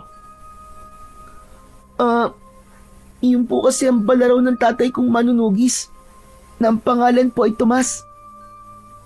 Nang mamatay po si tatay, ay ako po ang dapat nagagamit nun sa pakikipaglaban sa mga aswang. Pero sabi po kasi ni Kuya Rodel, ay masyado pa po akong bata para maging manunugis Kaya siya po ang gumagamit ng balaraw ng tatay ko. Teka, tama ba narinig ko? Isang manunugis ang iyong ama at ang pangalan niya ay Tomas. Opo, Mamang Gabunan. Bakit po? May kilala rin akong Tomas na isang manunugis.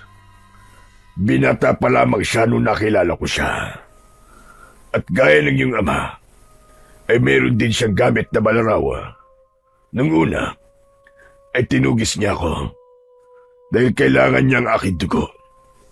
Sinabi raw ng antingero na nagbigay sa kanya ng balaraw na upang mas maging makapangyarihan ang kanyang balaraw, ay kailangan niyang paliguan ang dugo ng isang gabunan. Nang malaman kong dahilan niya kung saan niya gagamitin ang balaraw, ay kusa akong ibinigay ang dugo ko sa kanya. At simula noon, ay naging magkaibigan na kaming dalawa. Hindi po kaya si tatay po naging kaibigan niyo, Mamang Gabunan? Kasi po, isang antingero rin po kasi ang nagbigay sa kanya ng balaraw na yun. Sa tingin ko ay tama ka. Ang tatay mo nga manunugis na naging kaibigan ko noon. Alam mo ba, napakabait ng tatay mo, bata. Ipinagtanggol niya ako sa mga tao at sinabi niya na hindi ako dapat katakutan. Nakakatuwa naman po. Parang talagang pinagtagpo pala tayo ng tadhana. Ay, oo nga pala. Mamang Gabunan, ako nga po pala si Janus. Janus, ngayon ay sigurado na ako na ang tatay mo nga ay si Tomas na nakilala ko noon. Hindi ko makakalimutan na sinabi niya sa akin na kapag nagkaroon siya ng anak na lalaki, ay Janus ang ipapangalan niya. Ako naman, si Guban. Tatawagin ko na lang po kayong Mangguban. Pero gusto ko pong humingi ng tawad sa inyo kasi ang totoo po niyan eh. Nandito po ako para patayin kayo. Gusto ko po kasing gumanti kay Kuya Rodel. Yung lalaki po na umatake sa inyo kagabi, galit na galit po ako sa kanya. Kasi ginawa po niya akong pain para sa inyo.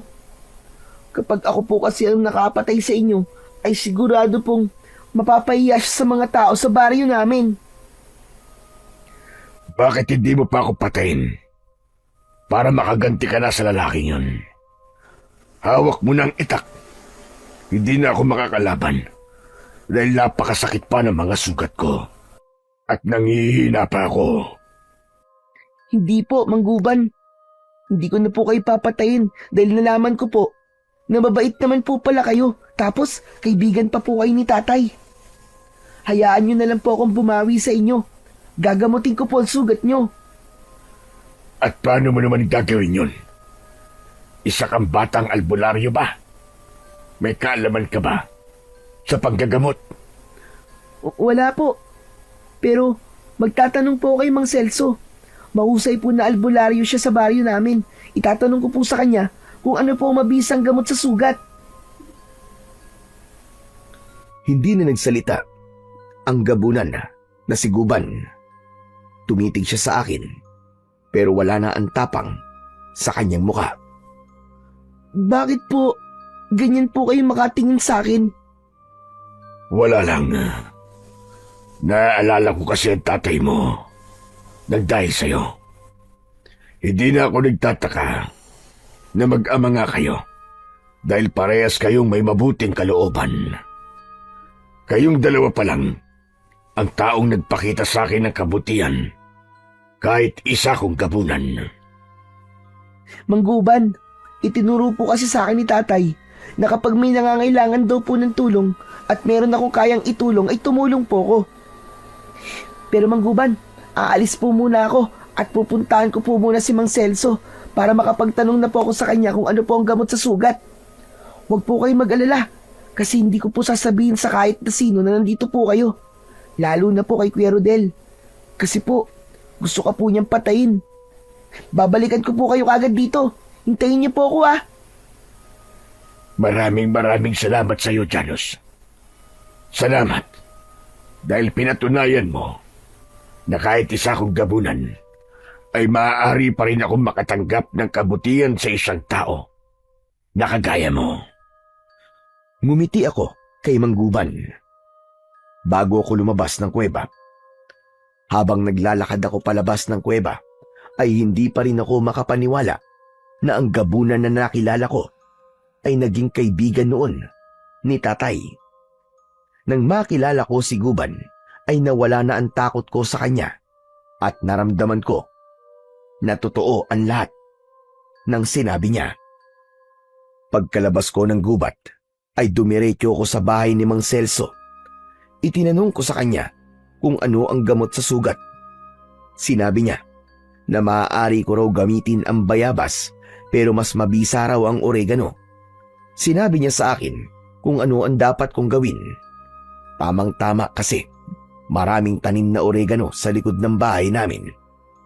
Tinanong naman ni Mang Celso kung sino ang may sugat at sinabi ko na si Tita Fiona. Nagmamadali akong umuwi at dumiretso ko sa likod ng bahay namin.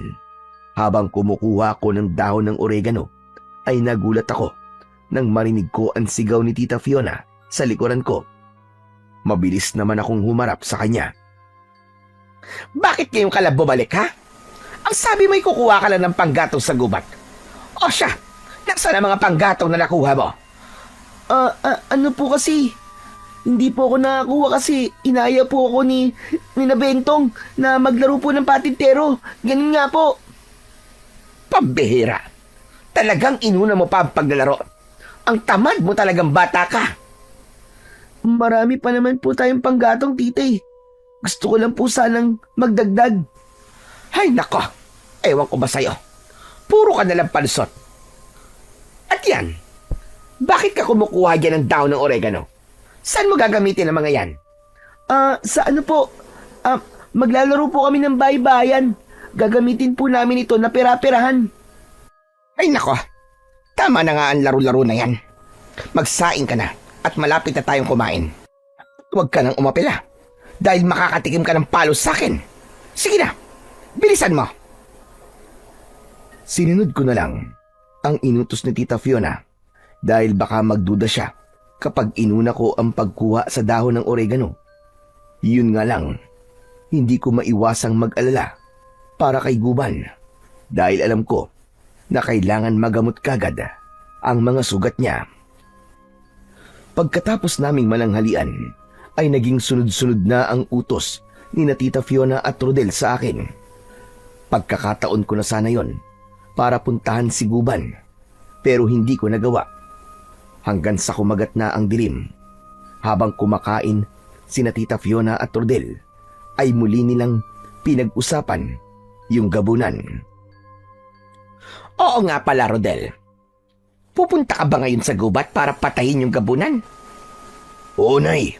Kailangan mapatay ko lang gabunan na yon para matapos na ang pagpunta-punta ko sa gubat. Napapagod na ako eh. Tama yan, anak. Dapat, bago matapos ang gabing ito, ay madala mo na kay Kapitan ang ulo ng gabunan na yon para makakuha na tayo ng dagdag na bayad. Pero kuya, hindi ba sugatan na yung gabunan bago siya tumakas? Hindi kaya sa oras na to patay na siya? At paano ka naman nakakasiguro na patay na nga siya? Hindi ba kuya yung balaraw ni tatay ang nakasugat sa kanya? Alam naman po natin ang epekto ng balaraw na yun sa mga aswang eh. Kaya sigurado ako na patay na siya. Kaya mas maganda na wag mo na siyang tugisin. Masasayang lang ang oras mo. Magpapagod ka lang. Oo nga no. Sa bagay, may punto yung sinabi mo. Hindi pwede, Rodel. Kailangan makasiguro tayo na patay na talaga ang gabunan na yon. Kailangan maipakita mo kay Kapitan ang pugot na ulo ng gabunan. Kasi ang sabi niya, ay hindi niya dadagdagan ang binayad niya sa'yo kung wala yon. Ay nako. Yang si Kapitan talaga masyadong sigurista. Oo, Nanay. Pupunta pa rin ako ng gubat ngayon para masiguradong patay na nga yung gabunan. Kinabahan ako at natakot sa naging desisyon ni Kuya Rodel. Sa lagay kasi ng gabunan, kapag nakita siya ni Rodel, ay sigurado ko na hindi niya magagawang lumaban o tumakas. Habang patuloy na nag-uusap sina Tita Fiona at Rodel, ay bumubuo na ako ng plano sa utak ko kung paano ko maililigtas ang gabunan sa gabing yon. Nang umalis na si Rodel para tugisin ang gabunan, ay naghintay ako ng ilang minuto bago ko lumabas ng bahay. Siniguro ko na tulog na si Tita Fiona para wala akong maging problema. Pagdating ko sa gubat, ay tinungo ko ang kuweba na kinaroroonan ni Guban. Dala ko na ang mga dahon ng oregano na gagamitin ko para gamutin ang mga sugat niya. Inilagay ko yon sa isang bayong na naglalaman ng iba ko pang kailangan. Natagpuan ko si Guban na nakahiga sa tabi ng isang malaking bato at bakas sa mukha niya ang labis na panghihina. Inilapag ko sa lupa ang dala kong lampara. Pasensya ka na po Kung ngayon lang po ako bumalik. Ang dami ko pa po kasi ginawa sa bahay namin Ang daming utos sa akin ng Tita Fiona ko at ni Kuya Rodel. Pero wag po kayong mag-alala. Dala ko na po ang gamot para sa sugat niyo. Wala kang dapat na ihingi ng pasensya sa akin. Dahil tinutulungan mo ko. May dala rin po pala akong tubig at pagkain. Baka po kasi nagugutom na po kayo eh. Huwag kang mag-alala. Dahil lumabas ako kanina para manghuli ng ligaw na hayop. May nahuli akong baboy ramo at yun na kinain ko. Nangihina ako dahil sa mga sugat ko. Kung ganun po, Mangguban, gagamutin ko na po mga sugat nyo. Sige po, humiga na lang po kayo riyan. Inumpisahan ko na ang paggamot sa mga sugat ni Mangguban. Inilabas ko ang isang lumang damit at ibinalot ko roon ang mga dahon ng oregano. Makailang beses ko yung pinukpok gamit ang bato. Nang kumatas na ang mga dahon, ay ipinatak ko yun sa mga sugat ni Mangguban. Tiisin nyo lang po kasi maapdi po talaga to. Walang-wala ang sakit ng gamot na yan kumpara sa mga sugat na nakuha ko mula sa mga taong nanakit noon sa akin. Dahil iniisip nila na isa akong masamang aswang. Mangguban, ako na po ang humihingi ng tawad sa mga taong nanakit sa inyo noon. Saka, sa pagsaksak po sa inyo ni Kuya Rodel. Ay oo nga pala, butit nabanggit ko si Kuya Rodel. Nandito po siya ngayon sa gubat kasi hinahanap ka po niya. Gusto po kasi niyang makasiguro na patay ka na. Kaya wag po muna kayong lalabas dito sa kuweba ha. Sino ba ang Rodel na yun? At gusto niya akong patayin? Anak po siya ng pangalawang asawa ng tatay ko. Siya po ang gumagamit ngayon ng balaraw ni tatay. Kahit sinabi nun ni tatay na ako ang dapat na susunod na tagapangalaga po ng balaraw. Tinapos ko na ang paglalagay ng gamot sa sugat ni Mangguban. Bago ko siya iwanan, ay ipinaalala ko sa kanya ulit na wag siyang lalabas ng kuweba sa gabing yun dahil baka makita siya ni Rodel. Nang nakalabas na ako ng kuweba, ay naging maingat ako dahil baka makita ko ni Kuya Rodel. Sa awa naman ng Diyos, nakauwi ako sa bahay namin nang hindi niya ako nakikita. Masaya ako nang humiga ako para matulog dahil alam ko na nagawa kong tulungan si Mangguban na magamot ang kanyang mga sugat. Nang mga sumunod na araw ay palihim akong nagtutungo sa kuweba na nasa gubat para lagyan ng gamot ang mga sugat ni Guban. Kapag nandun ako, ay palagi kaming nagkikwentuhan. Ikinuwento sa akin ni Mangguban ang mga alaala nila ni tatay at kung paano siya nito pinoprotektahan noon. Ipinahayag din ni Mangguban ang kalungkutan niya dahil patay na si tatay. Ayon sa kanya, marami pa sanang maililigtas na tao si tatay mula sa mga masasamang aswang kung buhay pa sana ito. Nakikita ko sa iyo. Nasusunod ka sa yapak ng iyong ama, Janus. Lahat ng katangian na meron siya, ay meron ka rin. Sa ngayon po, Mangguban, mukhang malabo na pong mangyari yun eh. Lalo na't na kay Kuya Rodel po ang balaraw. Ang sabi nila kasi ay bata pa ako para gumamit po ng ganung sandata. Tandaan mo, wala sa edad ang pagiging tagapagtanggol at manunugis. Basta maganda ang hangarin mo at may tapang kang harapin ang kalaban, ay sapat na yun para maging karapat-dapat ka sa balaraw ng iyong ama. Tinandaan ko ang sinabing yun ni Mangguban.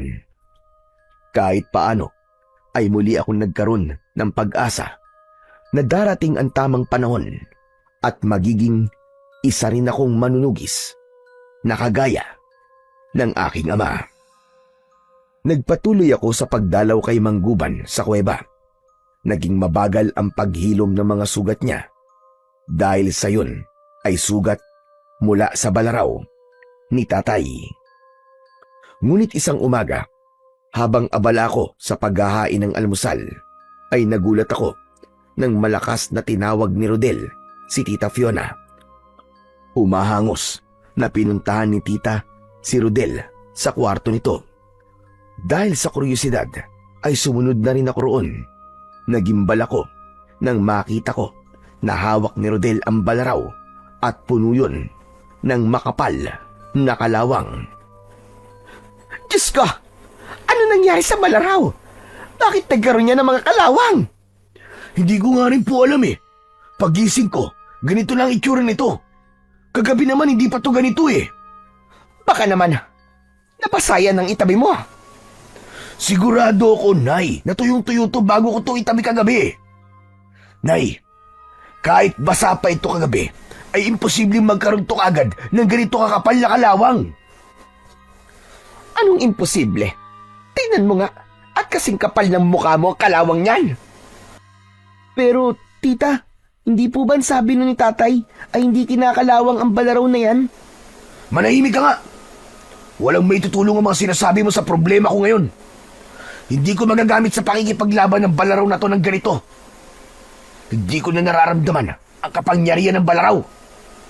Ang mabuti pa ay hasain mo na yan. Pakintabin mo uli. Bakit ngayon pa yan nangyari? Pambihira naman o. Paano mo mapapatay ang gabunan? Baka dahil sa kalawang yan ay wala na rin niyang kapangyarihan.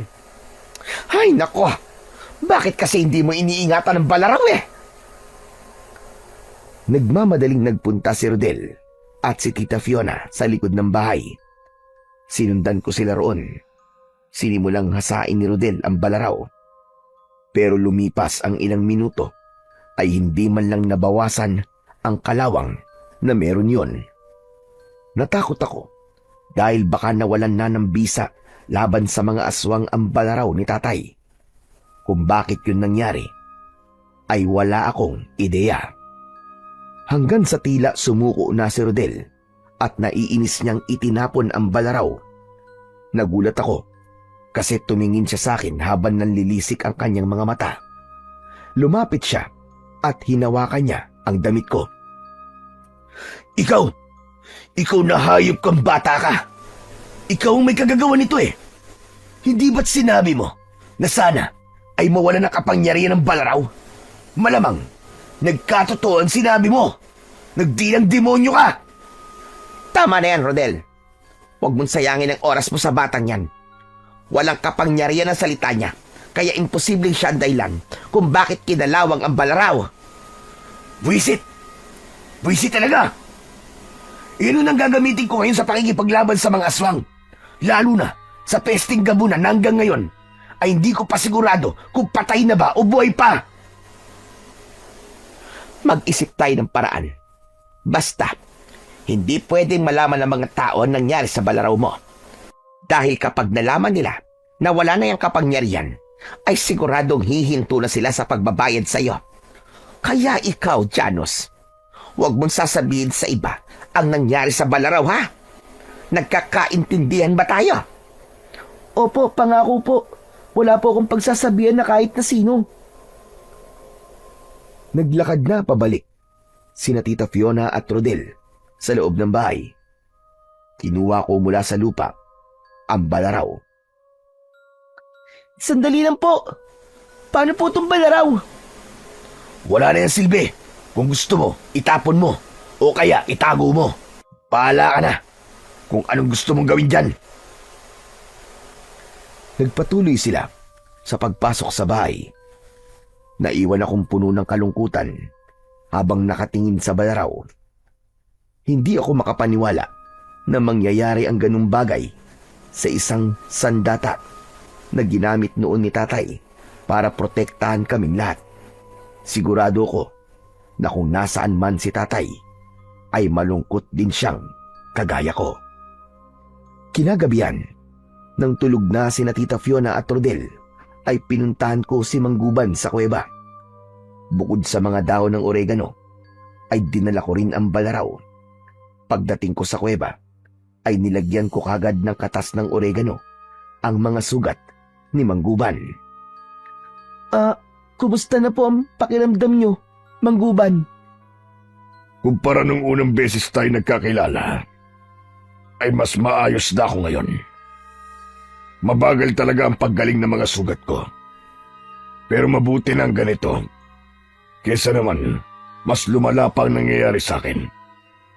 Maraming salamat, Janos. Wala pong anuman, Mangguban. Sandali. Kanina ko pa napapansin na malungkot ka. Meron ka bang problema? Hindi ko muna sinagot ang tanong ni Mangguban. Inilabas ko ang balaraw at ipinakita yun sa kanya. Nagulat si Mangguban nang makita niya ang balaraw. Sandali lang.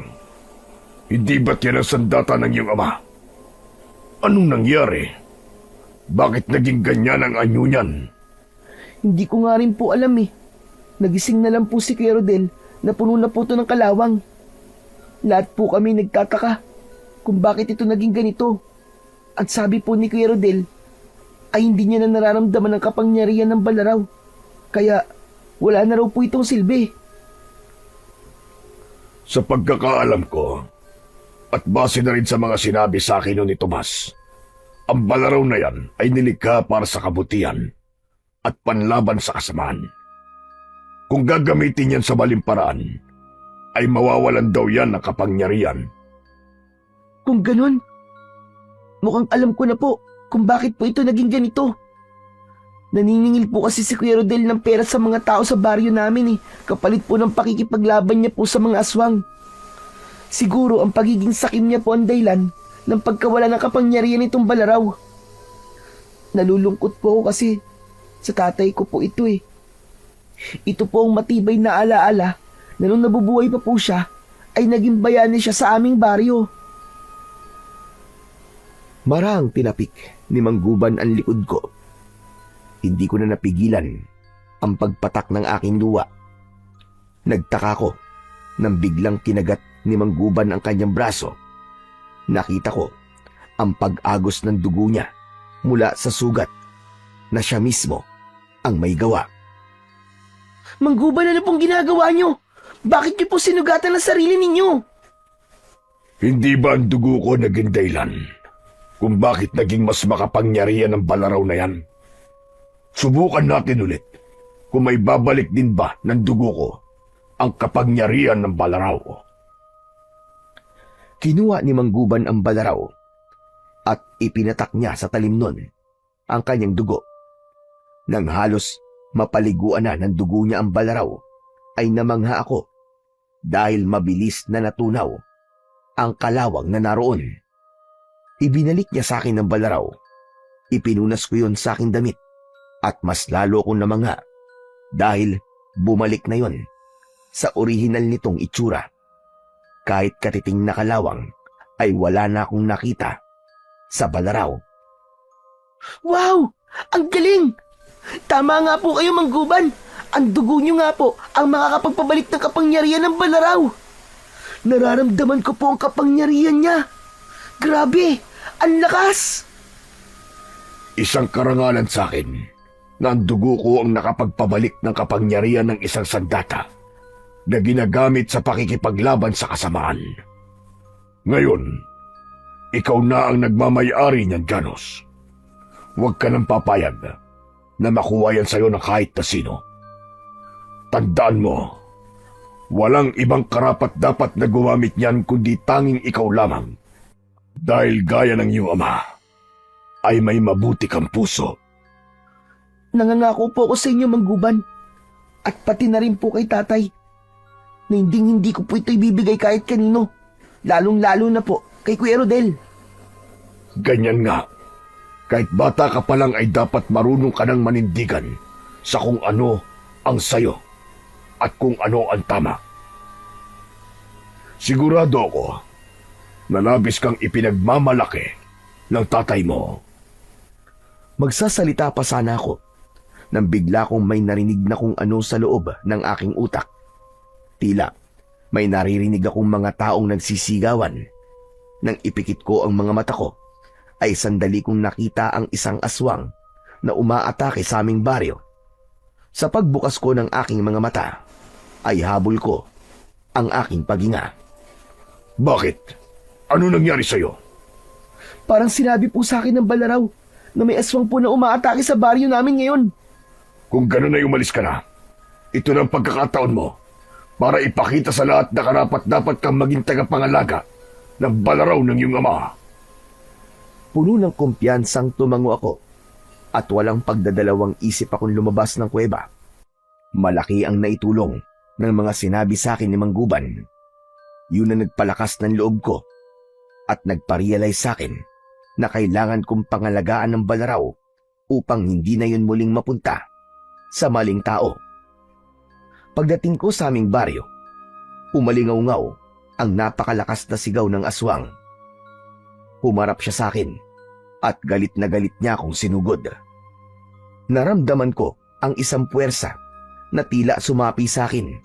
Isang puwersa na siyang gumabay sa akin kung ano ang dapat kong gawin. Iniwasan ko ang pag-atake ng aswang at nang makita ko na nakababa ang depensa niya, ay sinaksak ko siya sa tiyan. Muling umungol ang aswang nang dahil sa labis na sakit. Pero tila mas lalo siyang naging mabangis nang masugatan ko siya. Muling sumugod ang aswang papunta sa akin. Nang ilang di pa na lamang ang layo niya, ay bigla siyang tumalon para sunggaban ako. Mabilis na gumana ang utak ko.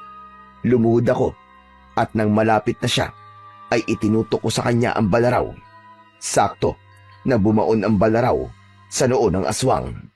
Nang hugutin ko ang balaraw, ay walang buhay na bumagsak ang aswang sa lupa. Ang galing! Nakapatay ako ng aswang! Sa pagtayo ko, ay masayang nagpalakpakan ng mga tao sa paligid ko. Bakas sa mga mukha nila ang paghanga sa aking ginawa. Hanggang sa lumapit sina Tita Fiona at Rodel sa akin. Sandali lang. Paano mo naalis ang kalawang sa Balaraw? Hindi mo na kailangan malaman pa, kuya. Akin na nga yan. Ibalik mo sa akin ang Balaraw. Dahil ako dapat na gumamit yan. At hindi ang isang batang kagaya mo. Hindi ko na ito ibibigay sa'yo, kuya. Alam mo bang nawalan nito ng kapangyarihan? Dahil sa kasakiman mo? Ginamit mo to para makakuha kayo ng pera sa mga tao. Hoy! Hindi totoo yan, ha? At saka ano naman, kung humingi kami ng bayad, sinusugal ni Rodel ang buhay niya. Kaya ibalik mo na sa kanya ang Balaraw. Ayoko, tita. Kahit na ano pang gawin nyo, ay hindi nyo na makukuha sa akin ang Balaraw na to. Ako na ang gagamit nito. Simula sa gabing ito. Labis na nagalit si Tita Fiona sa akin. Akmang sasampalin niya ako, pero biglang dumating si Teacher Samuel. Kaya hindi nagawang ituloy ni Tita Fiona ang pagsampal sa akin. Tama na, Aling Fiona! Hindi ko na rin kayang manahimik sa mga pangaaping ginagawa nyo kay Janus. Baka hindi nyo alam na araw-araw ako nagmamanman sa labas ng bahay nyo at nakikita ko kung paano nyo tinatrato si Janus na parang isang alipin. Hindi ko na palalampasin ang ginagawa nyo sa kanya dahil idedemanda ko kayo ng child abuse. Child abuse? Teacher naman. Teka, baka pwede natin pag-usapan ito. Huwag kang mag-alala dahil pag-uusapan talaga natin ito sa korte. Naluluwa ako na napangiti kay Teacher Samuel, lalo na nang sabihin niya sa akin na tapos na ang pagpapahirap ni Tita Fiona at Rodel sa akin. Humingi rin siya ng tawad sa akin kung bakit natagalan bago siya nagkaroon ng lakas ng loob na umaksyon. Bumagsak ang mundo ni Tita Fiona at Rodel nang ituloy ni Teacher Samuel ang pagdedemanda sa kanila. Pero sa araw na huhuli na sana sila ng mga pulis, ay bigla silang tumakas at walang nakaalam kung saan sila nagtago. Simula noon, ay si Teacher Samuel na ang tumayong guardian ko at muli kong naramdaman ang pagmamahal ng isang tatay dahil sa kanya. Patuloy pa rin akong nakikipagkita kay Mang Guban at siya ang nagsanay sa akin sa paggamit ng Balaraw. Habang lumalaki ako, ay may ilan pa ring aswang na umaatake sa baryo namin at ako na ang palaging nakikipaglaban sa kanila. Ngayon ay may sarili na akong pamilya, pero nakakalungkot lang na bigla na lang hindi nagpakita si Guban sa akin sa hindi malamang dahilan. Ganun pa man, ay hindi ko makakalimutan na naging malaking bahagi siya ng buhay ko at ng pagbabago ko bilang tao. Pero dala ko ang pinakamahalagang aral na natutunan ko sa kanya na hindi dapat husgahan ang isang nilalang base sa itsura, kundi sa kung ano ang nilalaman ng puso nito. Hanggang dito na lamang po ang aking kwento. Maraming salamat po sa inyong pakikinig.